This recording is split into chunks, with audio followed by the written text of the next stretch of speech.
Merhaba arkadaşlar, örgü kanalıma hoş geldiniz. Kız çocuklarımız için kolay ve güzel tığ işi elbise yaptım. Bugün bu elbise anlatımını sizlerle paylaşmak istiyorum. Bakın arkadaşlar, elbise çok kolay ve çok güzel. Model de çok güzel görünüyor. Arka bölüm görüntüsü bakın bu şekilde. Arkadan düğmeli yaptım. Bebeğe giydirip çıkarması kolay. Siz bu düğme yerine tercihinize göre ip kordon yaparak bağlamalı kullanabilirsiniz. Ben düğme yapmayı tercih ettim. Etek bölümünde bakın çiçekler yaptım. Çok güzel oldu. Puf puf çiçekler oldu arkadaşlar. Elbise örgüsüne yakadan zincir yaparak başlıyoruz.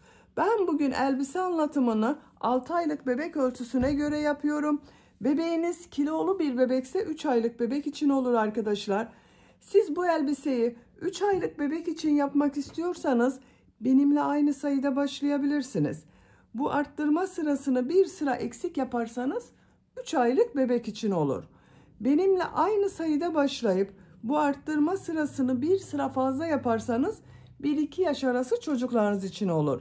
Daha büyük çocuk için yapmak istiyorsanız bu zincir sayısını 8-12 zincir fazla başlayabilirsiniz. Kol önleri 2'şer trabzan fazla, arka bölümü de 1 trabzan fazla yapabilirsiniz. Elbise örgüsünde iplik olarak bu beyaz renkli ve mavi renkli iplik kullanmayı tercih ettim. Siz tercihinize göre her marka iplik ve renkleri kullanarak bu elbiseyi yapabilirsiniz. Kullandığım iplik üzerinde 100 gram iplikte 240 metre yazıyor. Beyaz iplik, bir yumak iplik yeterli. Mavi iplik 50 gram iplik yeterli arkadaşlar. Tığ olarak 5 numara 3 milimetre tığ kullandım. Elim çok sıkı değil. Yaptığım örgüler yumuşak oluyor. Sizin eliniz sıkıysa 3,5-4 milimetre tığ kullanırsanız daha güzel olur arkadaşlar. Eliniz sıkı olduğu zaman yaptığınız tığ işi örgüler hem çok sert olur, benim anlattığım örgüden de daha küçük olur. Ölçülerini videonun sonunda ölçüyorum, oraya bakabilirsiniz. İplik tığ hazırlayalım. Hep birlikte bu kolay ve güzel tığ işi elbise örgüsüne başlayalım. Örgü kanalıma abone değilseniz abone olmayı unutmayın lütfen. Hepinize kolay gelsin. İyi çalışmalar. Örgüye yakadan zincir yaparak başlıyorum. İlk ilmeği ben bu şekilde yapıyorum. Size nasıl kolay geliyorsa ilk ilmeği öyle yapabilirsiniz. Zincirleri yapmaya başlıyorum. Çok sıkı zincirler yapmıyorum. 79 zincir yapalım. 79 zincir yaptım. Bu 79 zincirin kaç santimetre olduğunu ölçüyorum.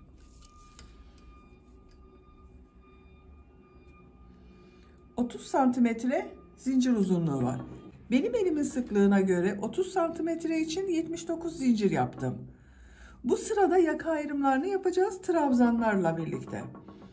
Tığ üzerine iplik alıyorum. 3 ilmek atlıyorum. 1, 2, 3, 4. ilmek içine trabzan yapıyorum.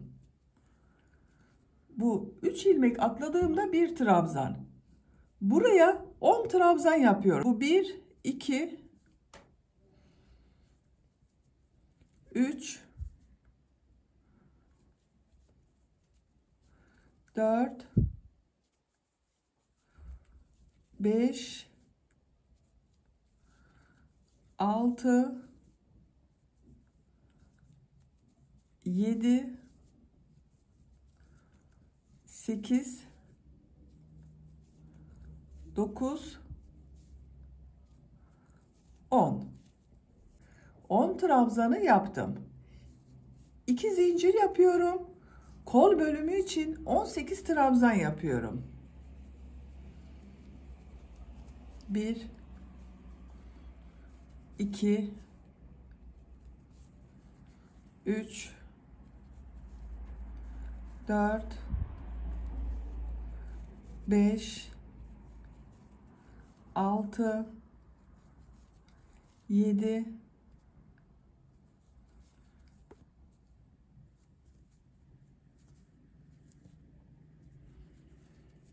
8, 9, 10, 11, 12,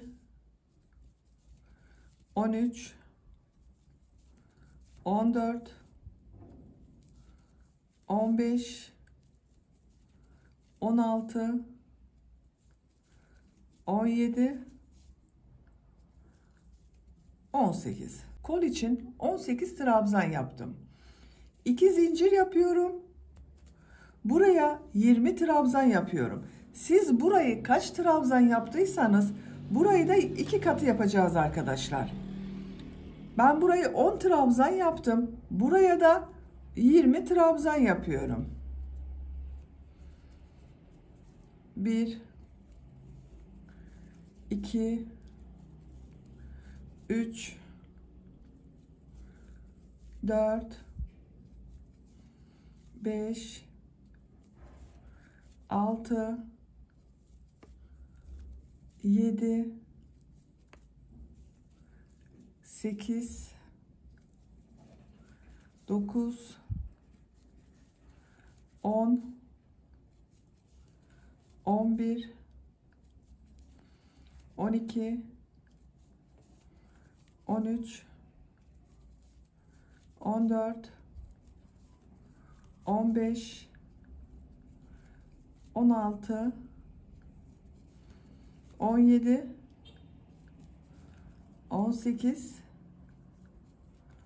19, 20. 20 trabzan yaptım. 2 zincir yapıyorum. Diğer kol için 18 trabzan yaptım. Buraya da 18 trabzan yapıyorum. Bak yanında bulunan ilmeğe kol için ilk trabzanı yapıyorum. 18 trabzan yapıyorum. 18 trabzanı yapalım. Diğer kol içinde 18 trabzanı yaptım. 2 zincir yapıyorum.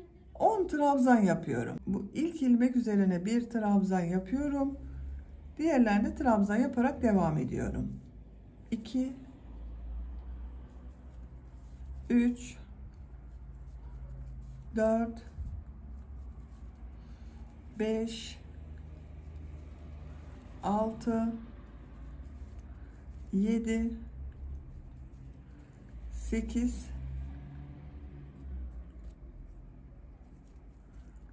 9, 10.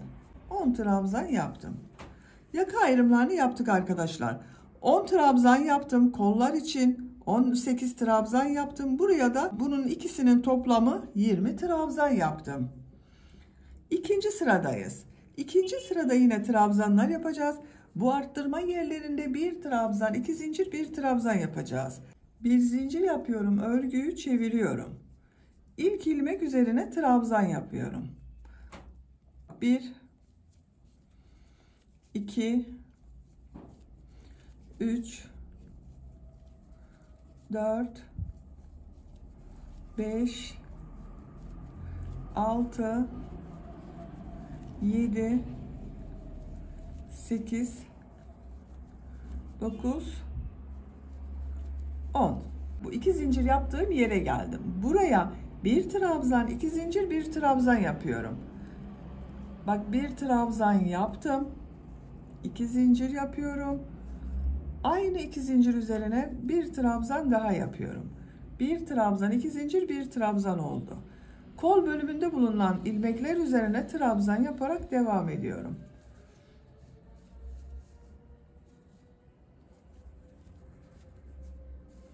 Buraya kadar devam edelim. 2 zincirli boşluğa geldim. Buraya yine bir trabzan, 2 zincir, bir trabzan yapıyorum.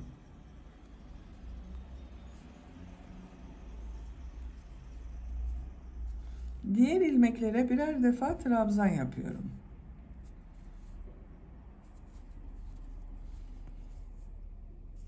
Buraya kadar devam edelim.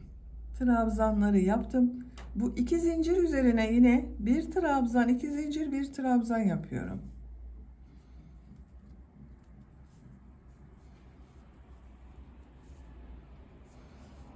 Diğer ilmeklere trabzan yaparak devam ediyorum.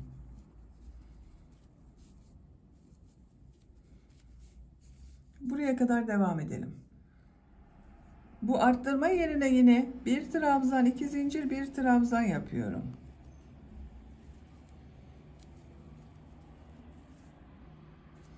Diğer ilmeklere trabzan yaparak devam ediyorum.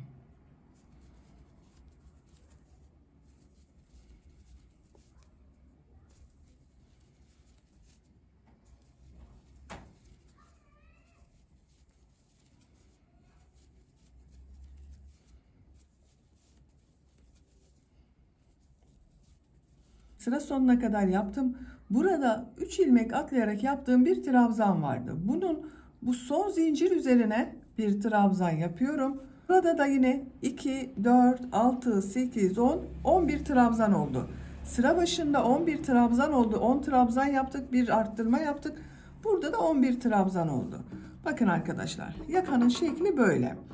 Arttırmalar artık bu bir trabzan, 2 zincir, bir trabzan şeklinde devam edecek. Üçüncü sıradayım. Bir zincir yapıyorum, örgüyü çeviriyorum. İlk ilmek üzerine trabzan yapıyorum. Diğer ilmekleri de trabzan yaparak devam ediyorum.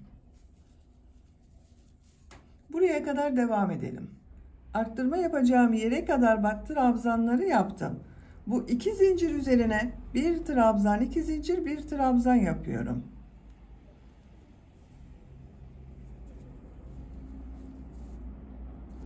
Diğer ilmeklere trabzan yaparak devam ediyorum. Bakın arkadaşlar, burada yine bir trabzan, 2 zincir, bir trabzan yaptım. Trabzanlar yaparak devam edelim. Burada ve burada yine bir trabzan, 2 zincir, bir trabzan yapalım. Sıra sonuna kadar tamamlayalım. Sıra sonuna kadar tamamladım. Arttırma yerlerinde bir trabzan, 2 zincir, bir trabzan yaptım. Diğer ilmeklere birer defa trabzan yaptım. Yakanın şekli böyle.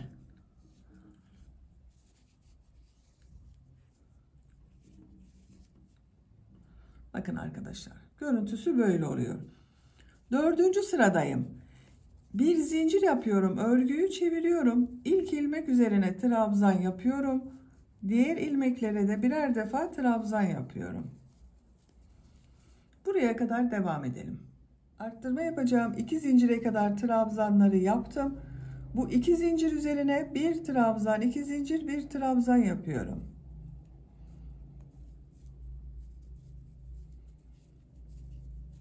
Diğer ilmeklere birer defa trabzan yapıyorum. Bakın.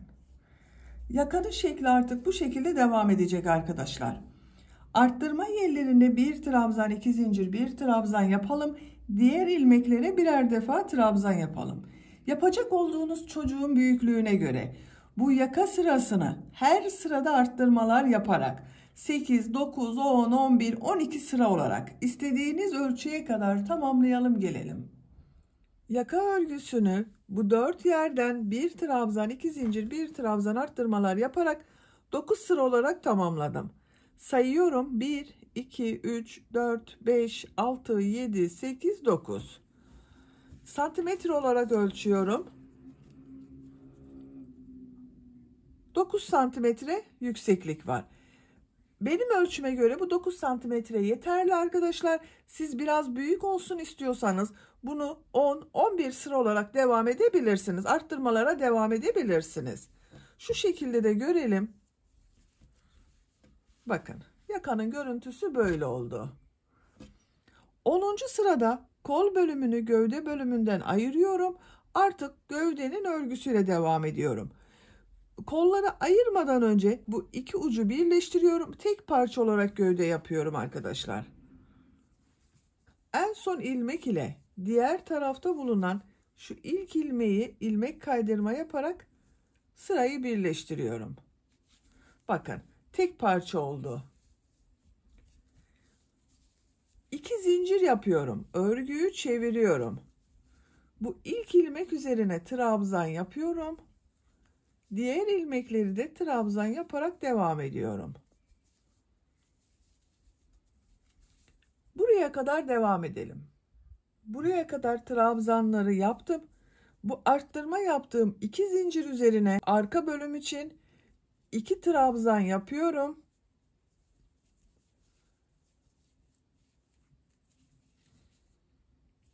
Kol altı yapmak için 3 3 zincir yapıyorum. Çok sıkı zincir yapmıyorum. 3 zincir yaptım. Tığ üzerine iplik alıyorum. Kolda bulunan bütün ilmekleri atlıyorum. 2 zincir üzerine ön bölüm için 2 trabzan yapıyorum.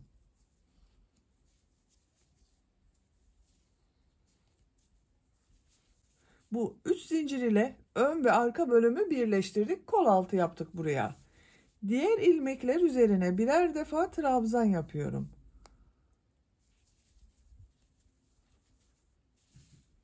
Buraya kadar devam edelim. Diğer arttırma yerine kadar ön bölümde trabzanları yaptım. Bu 2 zincir üzerine ön bölüm için 2 trabzan yapıyorum.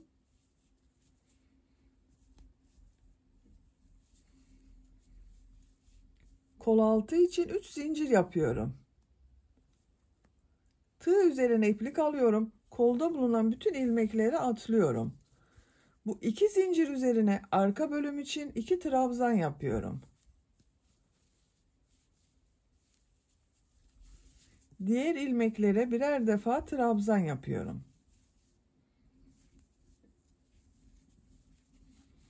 Diğer kol altında buraya yaptım.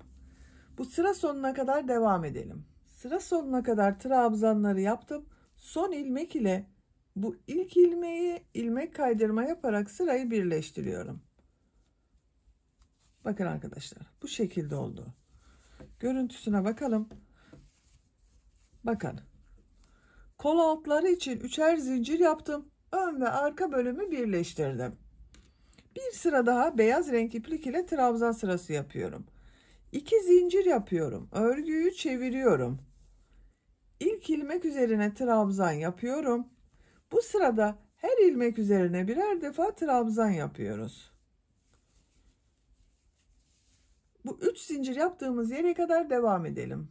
3 zincir yaptığım yere kadar trabzanları yaptım.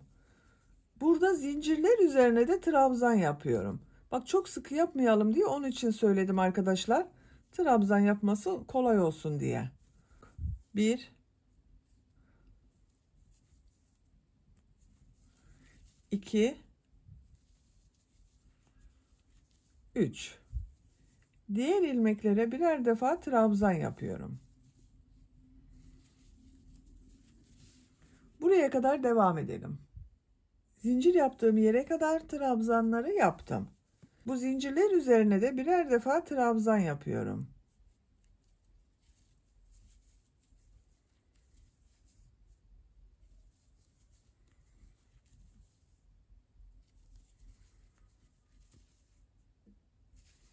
Diğer ilmeklere birer defa trabzan yapıyorum. Sıra sonuna kadar devam edelim. Sıra sonuna kadar tamamladım. Son ilmek ile ilk ilmeği ilmek kaydırma yaparak sırayı birleştiriyorum. Bakın.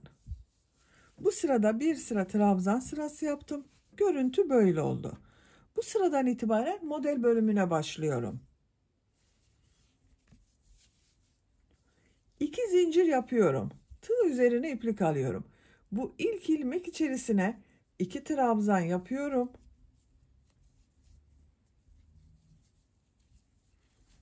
Bu 2 zincir yaptığımda bir trabzan arkadaşlar. 2 zincir yapıyorum. Tığ üzerine iplik alıyorum. Aynı ilmek içine 3 trabzan yapıyorum.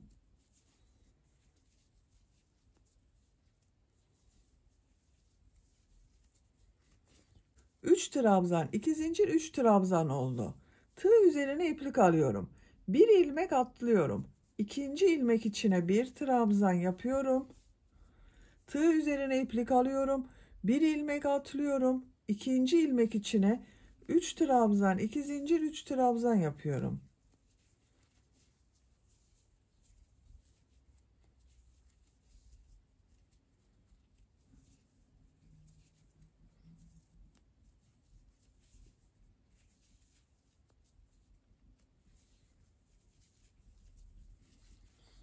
Üç trabzan, 2 zincir, 3 trabzan yaptım aynı ilmek içine.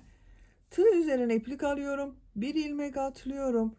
İkinci ilmek içine bir trabzan yapıyorum. Tığ üzerine iplik alıyorum. Bir ilmek atlıyorum. İkinci ilmek içine 3 trabzan, 2 zincir, 3 trabzan yapıyorum.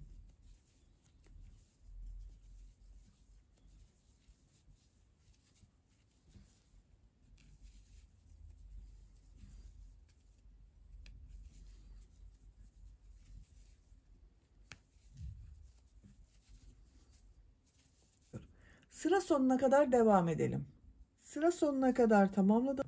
Sıra başında model ile başladım. Sıra sonunda bir trabzan ile bitirdim arkadaşlar. Bunun birbirini tamamlaması gerekiyor. Onun için bak bu şekilde yaptım. Model sırasının denk gelmesi için kol altı yaptığım burada bir ilmek atlamadım. Bir trabzandan sonra ikinci ilmeğe model yaptım. Burası denk gelsin diye. Siz de buna göre ayarlama yapabilirsiniz. Son ilmek ile ilk ilmeği ilmek kaydırma yaparak sırayı birleştiriyorum. Bakın bu sırada model yerleştirmesini yaptım. Görüntü böyle oldu. İkinci model sırasındayım. İlmek kaydırma yaparak bu iki zincirli boşluğa geçiyorum. Bu ilmeğe tığ takıyorum. İlmek kaydırma yapıyorum.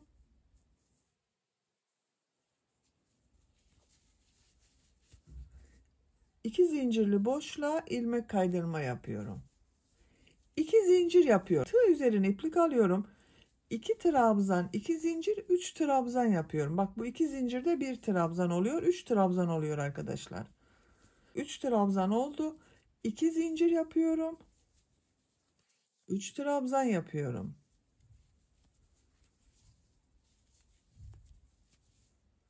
Tığ üzerine iplik alıyorum. Bu 1 trabzanın üzerine 1 trabzan yapıyorum.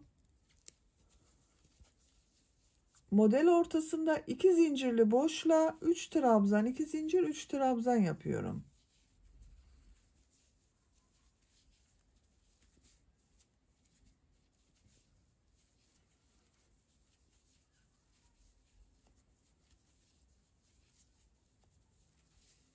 Üç trabzan, 2 zincir, 3 trabzan yaptım. Tığ üzerine iplik alıyorum. Bu bir trabzanın üzerine bir trabzan yapıyorum. Model ortasında 2 zincirli boşluğa 3 trabzan, 2 zincir, 3 trabzan yapıyorum.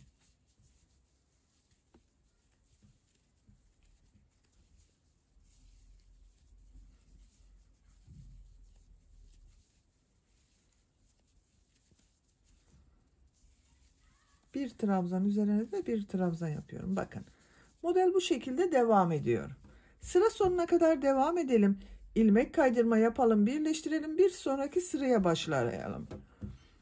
Elbisenin örgüsünü yapacak olduğunuz çocuğun büyüklüğüne ve tercihinize göre bu beyaz renk iplik ile devam edebilirsiniz. Aralarda renkli iplikler katabilirsiniz arkadaşlar. İstediğiniz renk sıralamasıyla yapabilirsiniz. Elbisenin örgüsünü tamamlayalım. Model sırasını 11 sıra yaptım. 1, 2, 3, 4, 5, 6, 7, 8, 9, 10, 11. Burada bitirmedim arkadaşlar. Model sırasına devam ediyorum. Ama ben bugün bu renk iplik ile devam ediyorum. Siz tercihinize göre her renk ipliği kullanabilirsiniz.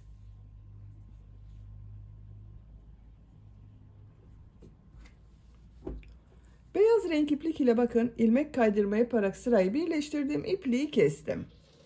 Bu trabzan sırasında bulunan ilmeğe ipliği bağlıyorum. Buradan ilmek yapıyorum. 3 zincir yapıyorum. Bakın ilk önce trabzanı yaptım. Bu model ortasındaki 2 zincir üzerine 3 trabzan, 2 zincir, 3 trabzan yapıyorum.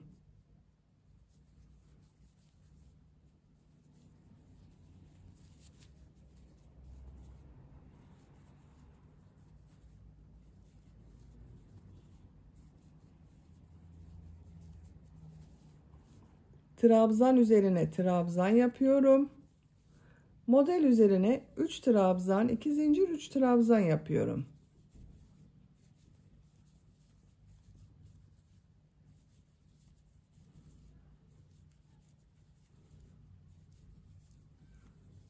Trabzan üzerine trabzan yapıyorum.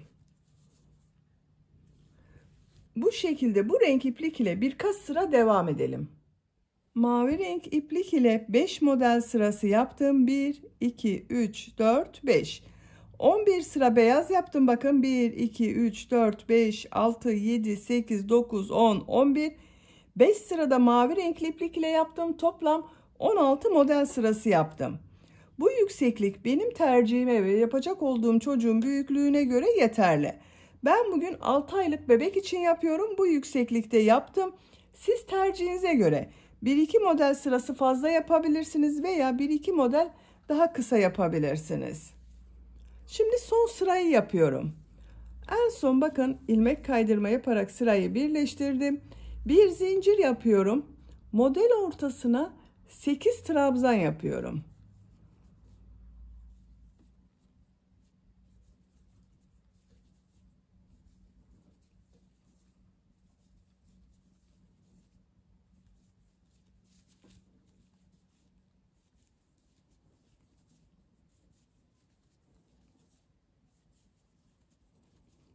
Sekiz trabzan yaptım.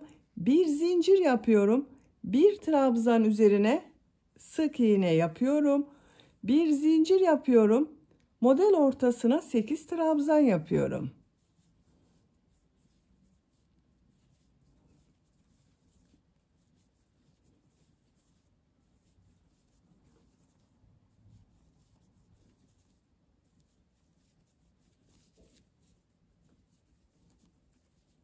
Sekiz trabzan yaptım.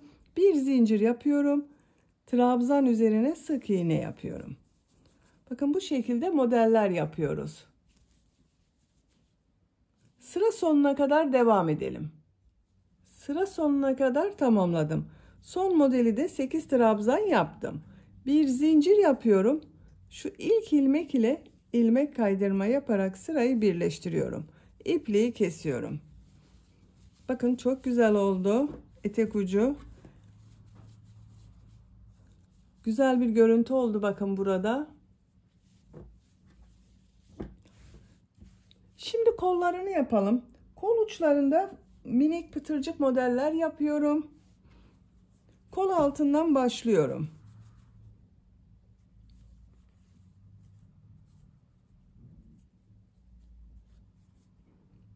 Buradan ilmek yapıyorum.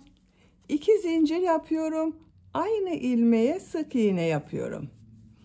Şu bir ilmeği atlıyorum.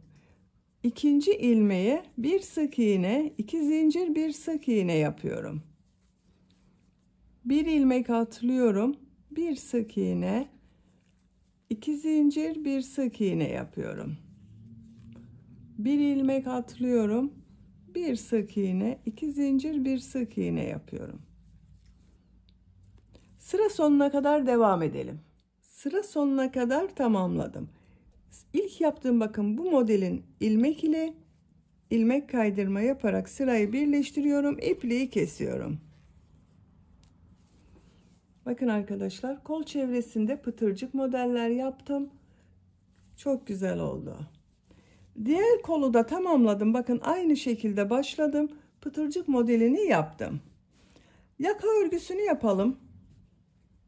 Yine mavi renkli iplik ile yapıyorum. Bakın buradan ipliği bağlıyorum.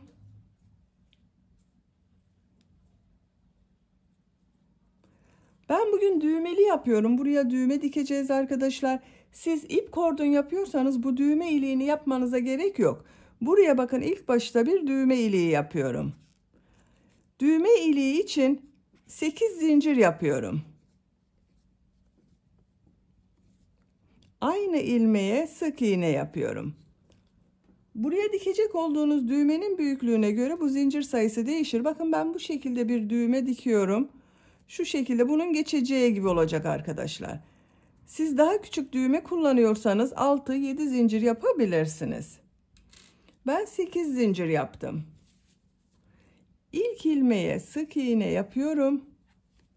Diğer ilmeklere sık iğne yaparak devam ediyorum. Yaka çevresinde sık iğne yapıyorum.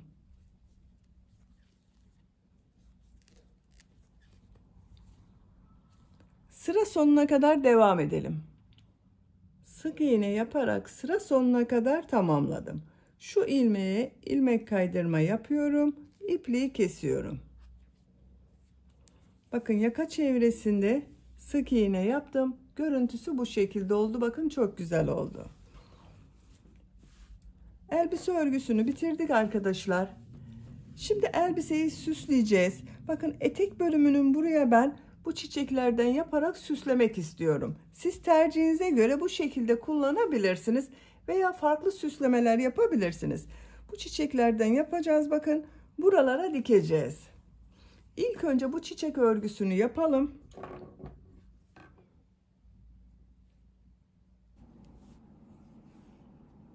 Çiçek örgüsüne şu şekilde sihirli halka yaparak başlıyorum.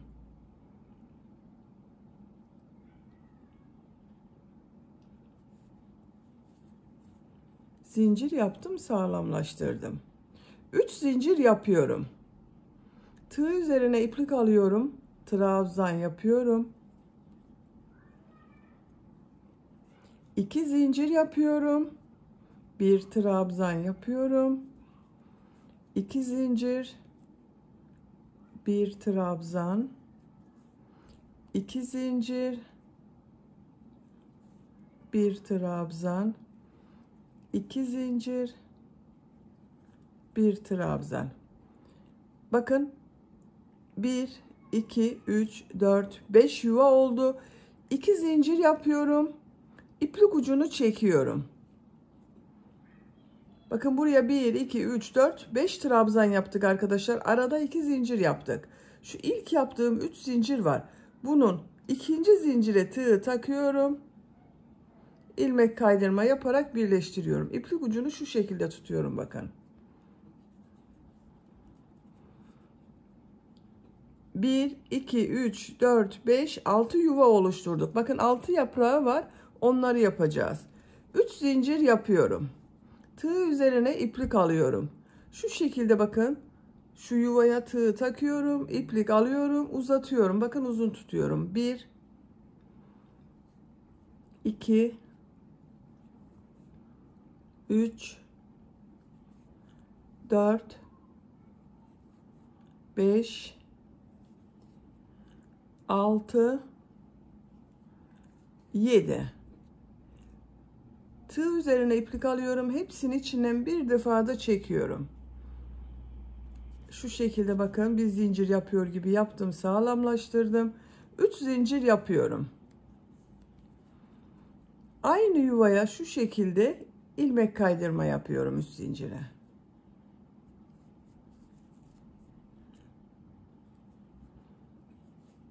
Diğer yuvaya bakın 2 zincire ilmek kaydırma yaparak geçiş yapıyorum. 3 zincir yapıyorum. Yine bunun gibi yapıyoruz arkadaşlar. Aynı oluyor. 1 2 3 4 5 6 7.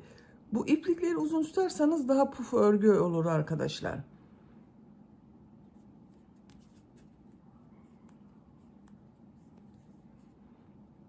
İlmek kaydırma yapıyorum.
Bakın son yaprağı yaptım. 3 zincir yapıyorum. İlmek kaydırma yapıyorum. İpliği kesiyorum.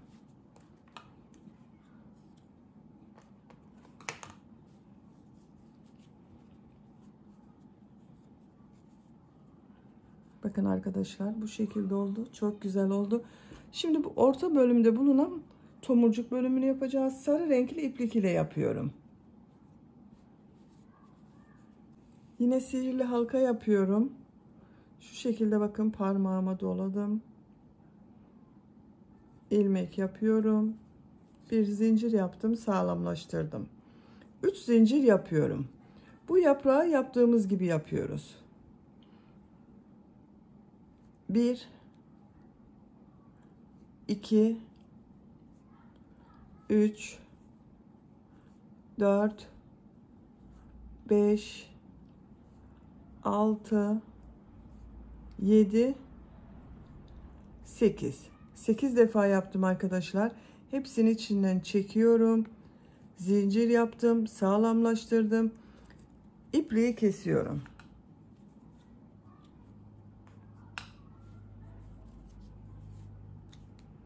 Şu bakın, sihirli halka ipliğinde ucunu çekiyorum arkadaşlar. Bu şekilde. Şimdi bunu bu orta bölüme takacağız. Bakın, burada yuvalar vardı. Tığ takıyorum. İplik ucunu çekiyorum. Örgünün ters tarafına. Karşısına gelen, bakın şuraya da aynı şekilde tığ taktım. Diğer iplik ucunu çekiyorum.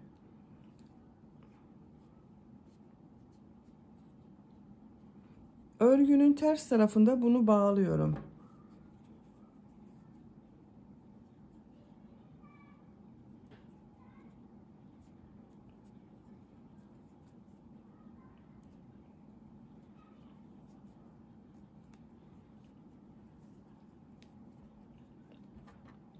Bakın, çok güzel oldu. Ben 3 milimetre tığ kullandım arkadaşlar. Bu büyüklükte bir çiçek yaptım. Siz daha büyük numaralı tığ kullanırsanız daha büyük çiçek olur. Tığ numaranız daha küçük olursa daha küçük çiçekleriniz olur.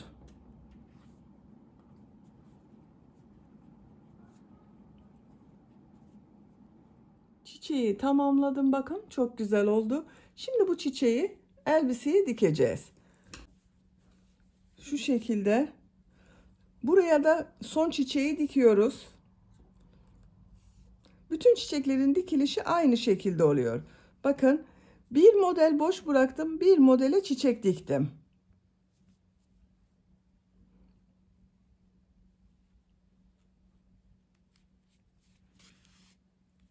Yaprak aralarından elbiseyle birleştiriyorum.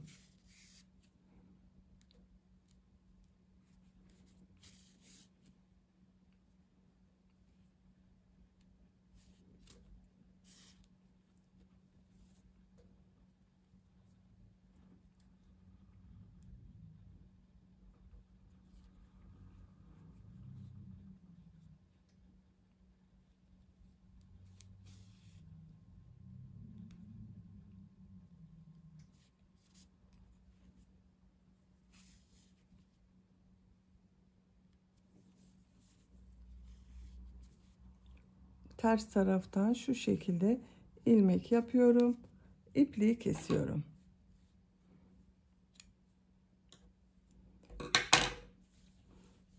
Siz de diğer çiçekleri de hazırlayıp elbisenin etek bölümüne dikebilirsiniz. Bakın. Bu şekilde bir dolu bir boş model oldu. Elbise çok güzel oldu arkadaşlar. Buraya da düğme diktim. Bakın, bir tane mavi renkli düğme diktim.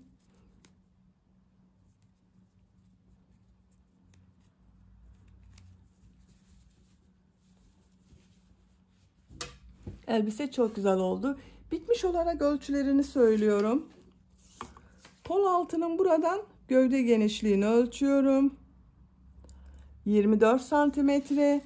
Yüksekliğini ölçüyorum. Kol altından yükseklik 24 santimetre. Omuzdan yüksekliği ölçüyorum. 36 santimetre. Ben bugün 6 aylık bir bebek için yaptım. Bakın, bu şekilde oldu. Çok güzel oldu. Beni dinlediğiniz ve izlediğiniz için hepinize çok teşekkür ederim. Örgü kanalıma abone değilseniz abone olmayı unutmayın lütfen. Sizlerle yeni örgülerde görüşmek dileğiyle. Hoşça kalın, sevgiyle kalın.